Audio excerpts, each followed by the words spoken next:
suis arrivée à l'Université de Montréal, au département de mathématiques. Voilà, donc j'avais un postdoc avec David Sankoff au département de mathématiques. Et puis j'ai eu la chance qu'un poste s'ouvre au département d'informatique en 98. Ça m'a permis de m'ancrer à Montréal et au Québec. Et puis, sincèrement, je marchais dans Outremont et je me suis dit, c'est extraordinaire. Je vais faire ma vie ici. Quel beau pays. Alors et puis là, vraiment, je me suis épanouie, je me suis ouverte. Donc là, voilà. Donc je vous dis, pendant tout le temps que j'étais en France, j'avais pas encore fait la part des choses. Et au Québec, quand je suis arrivée au Québec, c'est une question d'âge, ça m'a permis d'aller de l'avant. En plus, avec la recherche, c'est extraordinaire, hein, parce que ça permet de réfléchir à des choses intéressantes. Après ça, j'ai rencontré mon mari, j'ai eu mes enfants, j'étais toute heureuse de m'occuper de mes bébés. Et puis, il y a eu la Charte des valeurs, ce projet de loi qui visait à interdire les signes religieux à l'école. Ah j'ai dit oui, c'est bien ça m'intéresse. Mon plus jeune commençait en deuxième année en primaire. Et puis là, je voyais des enseignantes, mais surtout des éducatrices qui étaient voilées. On le disait pas, mais je trouvais pas ça normal. Et j'ai vu le tollé de contestations, d'insultes, de mauvaise foi qui se sont abattus sur le Parti québécois, sur Bernard Drinville. Et puis je me suis dit, mais c'est pas possible, qu'est-ce que c'est que ça? Alors là, ça m'a choquée. Puis à un moment donné, j'ai regardé le débat de Jamila Benhabib et Dalila Awada, Tout le monde en parle. Ouais. Puis j'ai été pas mal impressionnée par Jamila Benhabib, que je connaissais pas. Et je me suis dit, elle a raison. Et je suis contente de savoir qu'il y a des Québécois d'origine maghrébine qui se défendent. Et là, ça m'a donné envie d'embarquer parce que je voyais que ceux qui contestaient le plus, c'était les musulmans. Alors je me suis dit non, il faut que je fasse entendre une autre voix, que c'était important. Je vais aller soutenir les citoyens d'origine maghrébine, ces musulmans et tout ça, qui disent que non, que on n'est pas là pour empêcher la charrue d'avancer. Oulala. Donc je trouvais que c'était une mauvaise image délétère du maghrébin, du musulman, qui veut empêcher le Québec de réaliser un projet qui est en cours depuis la Révolution tranquille. Bon, alors c'est pas possible, c'est injuste. Et puis ça nous donne aussi une fausse vision de ce qu'on est. Parce que vous trouvez sensé la version que Drainville présente? Oui.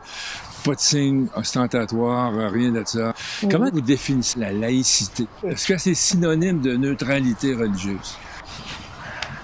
La laïcité, c'est un cadre de vivre ensemble, qui permet de séparer la religion des affaires de l'État. Okay. Vous savez, en Tunisie, par exemple, comme je vous ai dit, il y a un débat entre les deux modèles de société. Alors, le fait qu'il y ait des gens qui sont pour la laïcité et contre la laïcité, ça n'a rien à voir avec les origines nationales. Vous savez, là, en ce moment, si vous avez vu cette semaine, c'est au Soudan. Il y a un débat de société pour la laïcité. En Algérie, une partie des citoyens demandent la laïcité, alors que d'autres veulent un retour à un islam plus intégriste. Donc c'est un débat social qui se passe aussi chez nous. Alors on peut pas ici faire croire que tous les Maghrébins, que tous les Arabes seraient contre la laïcité et que la laïcité serait discriminatoire envers les musulmans, comme si on pouvait pas être musulman et être pour la laïcité, c'est pas contradictoire. Si moi je m'en vais quelque part pour donner une conférence, on va me présenter comme journaliste. Oui. On me présentera pas comme catholique. C'est ça. Vous avez raison. Vous, si vous allez quelque part, tout de suite vous avez l'étiquette musulmane. Oui. Pourquoi? C'est pas normal. On ne fait pas la même chose avec les chrétiens. Mais nous, les musulmans, moi, j'ai pas grand-chose en commun avec un musulman du Pakistan. Vous savez? Et puis, avec mes collègues d'Algérie, vous savez, j'ai beaucoup de choses qui sont différentes. Alors, il n'y a pas de raison pour lesquelles j'aurais plus d'affinité avec un musulman d'Indonésie que j'en aurais avec vous. C'est complètement aberrant. Et c'est tout ça, en effet, qui m'a motivé à rentrer dans le débat. J'ai participé à la grande marche de Jamila Benhabib et Julie Snyder. Vous savez, une grande marche qui a rassemblé des milliers de personnes. C'était vraiment impressionnant. Et puis, c'était votre baptême de militance. Oui, c'est ça. Et puis, je me suis fait une affiche chez moi. Okay, alors, je ne sais pas si vous l'avez. On la montre présentement à l'écran. Bon, alors, c'est donc, j'ai mis un drapeau du Québec et un drapeau de la Tunisie, je crois. Et j'ai écrit québécoise, tunisienne pour la laïcité. C'était le message qu'il fallait passer. Et c'est le message qu'il faut toujours faire passer, d'ailleurs, hein. Récemment, là, j'ai publié un article avec des collègues tunisiennes où on explique qu'en Tunisie, en ce moment, d'ailleurs, il y a des reculs incroyables qui se font avec le nouveau président Kais Saied.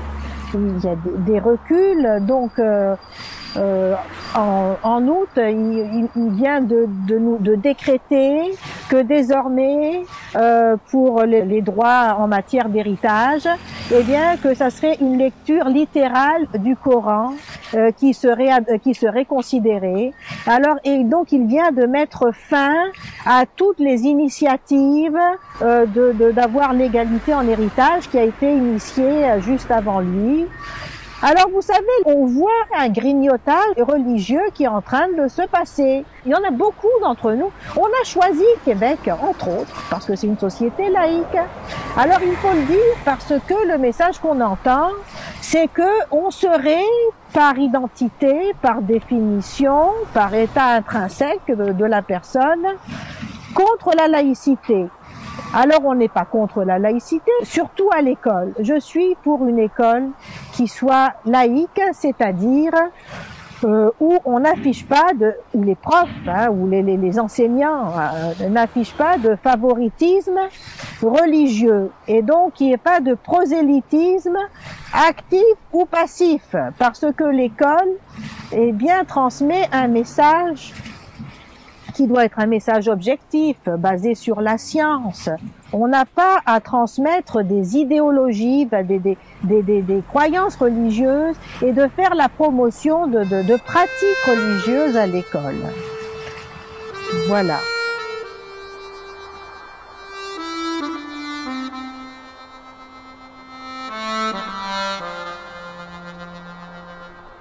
Il y avait une situation que vous étudiez plus particulièrement, celle des femmes. Parce que, bon, signe ostentatoire, le crucifix dans le cou, la kippa, qu'est-ce qu'on retient finalement? C'est le foulard islamique. Et là, chez les femmes organisées, chez les féministes, il y a loin d'avoir consensus là-dessus. Les unes vont dire c'est la libre expression des femmes, si elles veulent s'exprimer par le foulard, c'est leur droit. D'autres vont dire c'est la pérennité d'un symbole d'asservissement féminin, etc. Comment réagissez-vous à tout cela? Quand on est en Tunisie, en Arabie Saoudite, en Afghanistan, on peut être voilé et féministe, vous savez, parce que on est dans un système d'oppression et on vit dans un système religieux basé. Et donc, les femmes ont besoin de trouver des moyens de naviguer à travers un système d'oppression très fort. Okay? Alors, on peut porter le voile et être féministe en Algérie, au Pakistan, etc. Ici, au Québec, moi, je n'y crois pas. On ne peut pas être une femme voilée et se dire féministe. Parce que, écoutez, choisir volontairement de banaliser un signe, sexiste, parce que ça ne peut pas, on peut avoir diverses raisons de le porter, mais la signification c'est le même. La signification du voile, c'est que on doit se cacher les cheveux devant tout homme qui est pas son frère, son père, son oncle ou son fils. L'homme qui serait un prédateur sexuel, qui aurait des instincts de prédateur sexuel, premièrement, je trouve ça très vexant pour les hommes, mais c'est à la femme, eh bien, de se cacher pour ne pas attiser la convoitise de l'homme. Alors, on est complètement, vous savez, dans la culture du viol, c'est exactement ça. Et puis, les femmes ici, qui décident enfin de faire ce choix de banaliser le voile, je trouve que c'est une insulte par rapport à toutes celles qui se battent dans les pays où elles peuvent pas l'enlever, ce voile. Bon, alors on n'est pas dans la même situation. Fondamentalement, ça représente quoi pour la femme, le voile? C'est une obligation religieuse. Alors, la sourate 33 mais non, du oui, Coran. le truc, c'est qu'il n'y en a pas des sourates. Aucune sourate du Coran ne dit qu'il faut se couvrir les cheveux. Alors donc, c'est des interprétations de sourates qui disent que bon, al-hijab, en fait, ça veut dire rideau. Alors c'est donc dans le Coran, donc c'est des passages où on dit que les femmes du prophète devaient se protéger. Bon, alors et puis à l'époque, c'était pour faire la différence entre les esclaves, vous savez, et les femmes du prophète. Le fait de voiler une femme, ça en fait un être qui voit la reproduction de l'espèce, n'est-ce pas? Ben oui, écoutez, ben oui, c'est la femme qui serait impure, et puis ce serait elle, c'est de elle que viendraient les instincts négatifs de l'homme, et puis donc il faut se cacher, il faut se couvrir. Alors et puis les femmes, donc elles vont dire respecte-toi, couvre-toi pour te. Alors vous me dites pourquoi? Mais c'est ça pour elle, c'est une lecture fondamentaliste du Coran, intégriste du Coran, qui n'est pas une lecture qui est standard, hein, bon. Et donc, ça serait un commandement qui dirait que la femme doit se voiler. Et donc, s'il y a une discrimination, eh bien, c'est bien une discrimination religieuse. Hein. Moi, je vous dis que ce n'est pas une exigence coranique. Mais les personnes qui disent que ça l'est, eh ben, écoutez, donc la discrimination, il faut qu'ils la voient dans leur interprétation du Coran. Ouais. C'est pas le ministère de l'Éducation qui veut faire respecter, écoutez, les principes fondamentaux de l'éducation, qui sont une éducation égalitaire et sans stéréotypes sexuels. C'est pas le ministère de l'Éducation qui est sexiste, c'est la religion qui obligerait à la femme de se couvrir devant l'homme qui est sexiste. Mais il y a quand même une différence importante entre le simple hijab ou la burqa bleue des Afghans, là. Oui. Je comprends qu'on veuille draper le corps de la femme pour pas inciter l'homme à avoir des pensées impures. Mais avec un simple hijab, tu caches rien, là. On voit les femmes sur la rue portant le voile, puis parfois elles sont habillées comme n'importe quel occidental. Oui, et donc c'est une affiche publicitaire pour un islam intégriste, n'est-ce pas? Parce que normalement... Oui, affiche publicitaire. Oui, ouais. Parce que je sais pas dans quel verset du Coran ils ont vu qu'on pouvait se cacher les cheveux et mettre des habits moulants avec du maquillage et tout ça. Donc, vous voyez, on est dans la mauvaise foi. Moi, ce qui me dérange beaucoup là-dedans aussi, c'est la mauvaise foi et la manipulation. Écoutez, c'est très politique. Hein. Alors évidemment, c'est un signe religieux, mais ça peut aussi être un signe politique. Donc ça peut être un signe religieux de bonne foi. Hein. Donc il y a beaucoup de femmes qui portent le voile de bonne foi, en se disant que c'est une prescription, c'est un ordre de Dieu. Bon, elles ont le droit de le faire. Mais moi je vous dis, il y en a d'autres aussi qui le font surtout par propagande religieuse. Voilà. Alors, il y a ces deux-là. Et vous voyez, autant un message que l'autre n'a pas à faire dans une école laïque. Imposer une neutralité religieuse à l'école, eh bien, c'est pas limité, on ne limite en rien la liberté de religion. La personne peut être musulmane, peut être adventiste du 7e jour, elle peut être raélienne. Là, on ne touche pas à ses croyances. C'est sa liberté d'expression qui est limitée de façon tout à fait raisonnable. Parce que, à l'école, on est face à des jeunes enfants, en plus, hein, qui n'ont pas nécessairement en plus acquis l'autonomie de jugement et puis le sens critique nécessaire. et puis on n'a pas à interférer avec les valeurs pédagogiques de l'école, qui sont des valeurs de diffuser un enseignement sans stéréotypes sexuels. Que penser du compromis à l'effet que toute personne à l'emploi d'une commission scolaire avant le 27 mars 2019 a droit de porter le foulard? Oui. Ou un autre signe religieux? Bon, mais écoutez, je pense que c'est un compromis qui est acceptable, mais qui est difficilement applicable.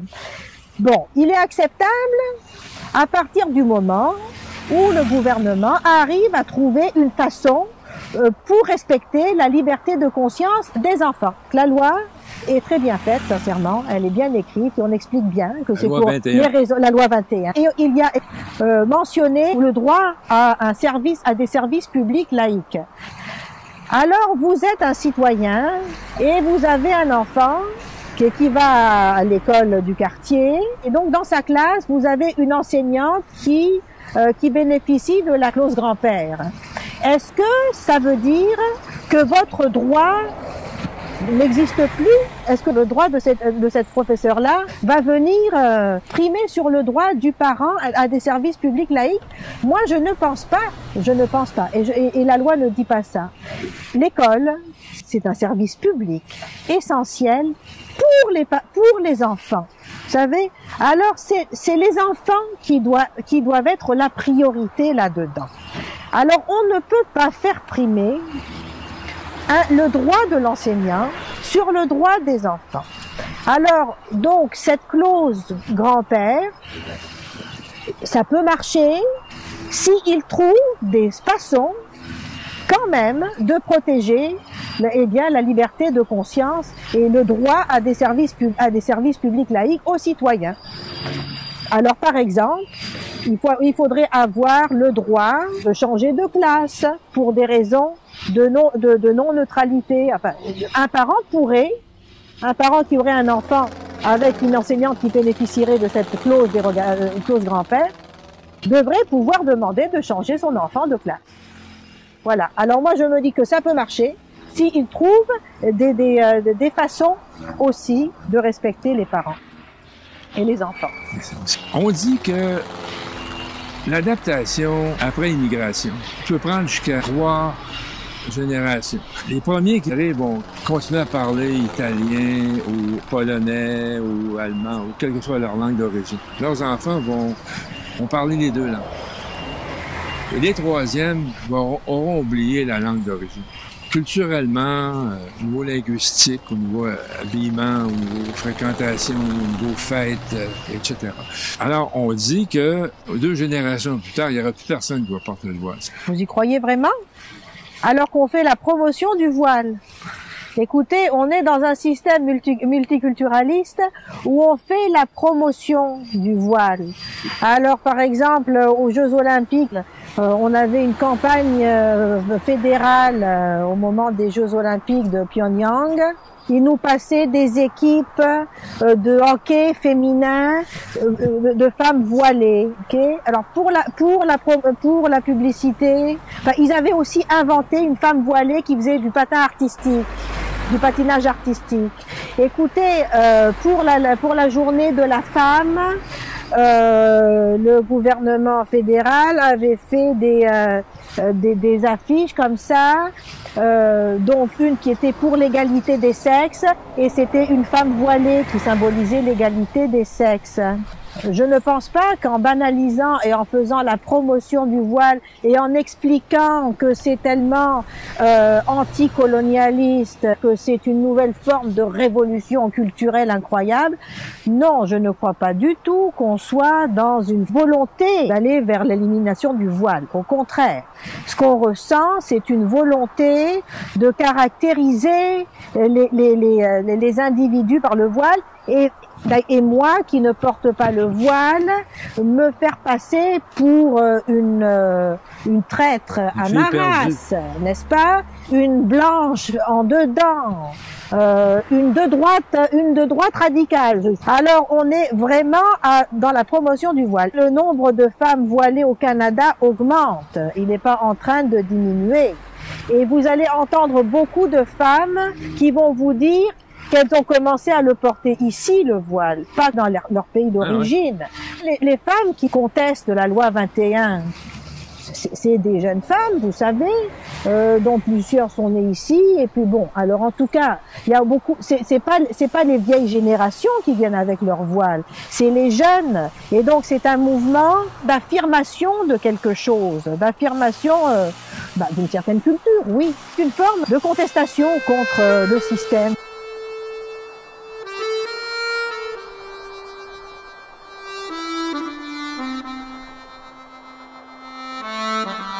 Vous avez beaucoup écrit sur cette question. Vous avez collaboré avec différents périodiques pour exprimer votre point de vue. Avez-vous déjà reçu des menaces pour avoir manifesté de telles pensées? Oh, écoutez, oui. La première fois que je me suis mise sur Facebook et que j'ai commencé à m'exprimer, j'ai reçu quelques commentaires quelques tentatives d'intimidation de musulmans. Ça m'impressionne pas tellement, vous savez. Et quand ils voient qu'on rentre pas dans leur jeu, c'est fini. C'est les islamistes ou les musulmans qui sont pas contents que je parle de l'islam et qui m'accusent d'être une traître. Et puis d'aller le dire à mon père ou à ma mère. Oui, il y a ce genre d'intimidation. Ceci dit, je ne m'exprime jamais directement sur l'islam. Mon propos n'est pas de m'exprimer de donner mon avis sur le Coran ou sur l'islam. Je parle des musulmans. Les menaces qui me dérangent, c'est celles qui viennent de la part d'une certaine gauche qui pense savoir mieux que moi qu'est-ce qu'une musulmane, qu'est-ce qu'une vraie musulmane et qu'est-ce qu'une traître à sa race, et qui prennent parti pour un islam intégriste contre les femmes en Tunisie, contre nous qui nous battons là pour faire avancer le droit des femmes. Alors ça me choque énormément. Vous savez, en Tunisie, c'est la gauche tunisienne, mais c'est eux qui résistent aux islamistes. Hein. Les partis de gauche en Tunisie, il y a des leaders qui se sont fait assassiner. Oui. Bon, alors c'est eux qui résistent contre les islamistes. Et ici, les partis de gauche viennent me dire à moi qu'est-ce que je devrais penser du voile et que je n'y comprends rien au voile. Et donc, ils connaissent mieux que moi des choses avec lesquelles j'ai vécu. Je trouve ça vraiment malheureux.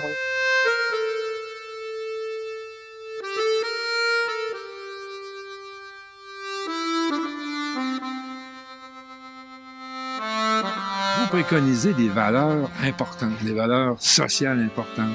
Vous mettez du temps là-dessus comme militante. Quand vous voyez un peu partout les glissements qui se fait vers une droite de plus en plus sordide, les droits pour lesquels les gens se sont battus sont piétinés présentement.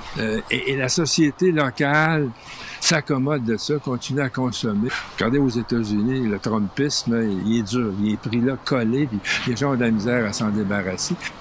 Craignez-vous pour l'avenir de vos idées? C'est vrai que j'ai peur de ce capitalisme poussé à l'extrême et ce libéralisme poussé à l'extrême. Bon, et donc c'est vrai que le côté économique me fait peur en effet. C'est très inquiétant ce qui est en train de se passer. Mais moi, je m'exprime sur des sujets sociaux malheureusement qui viennent après, hein, c'est sûr. Hein, parce que si les gens n'ont pas à manger, alors c'est sûr que la laïcité est moins importante, et puis c'est sûr que c'est des sujets de deuxième niveau. Il faut déjà avoir à manger avant de pouvoir se préoccuper de se sortir de l'emprise religieuse, n'est-ce pas? Je suis épouvantée de voir comment l'islam politique a pris de la place. Les dernières fois que je suis allée en Tunisie, les femmes portaient le niqab. Quand j'étais jeune, il n'y en avait pas des femmes qui portaient le niqab. Mon rôle, c'est de faire passer des messages qu'on n'entend pas avec des arguments, en donnant les arguments aux gens. Je pense que c'est vrai, je pense que les gens parlent, pas juste moi, mais notre travail au MLQ, à PDF Québec, au Rassemblement, je pense qu'on a contribué à mettre des mots sur les frustrations des gens. Donc avec des arguments, et c'est ça qu'il faut faire. Et c'est ce que vous allez continuer de faire. Et c'est ce que je vais continuer à faire. Vous allez écrire là-dessus, vous allez continuer à faire des conférences là-dessus. Bien sûr. Je vous remercie beaucoup. J'ai hâte de vous relire. Vous êtes prolifique, c'est intéressant. J'espère que les gens qui nous regardent présentement auront la bonne idée d'aller fouiner dans Google pour sortir vos écrits. Ils sont tous là. Et je vous remercie beaucoup pour cette entrevue. Oui, c'était très agréable. Merci beaucoup.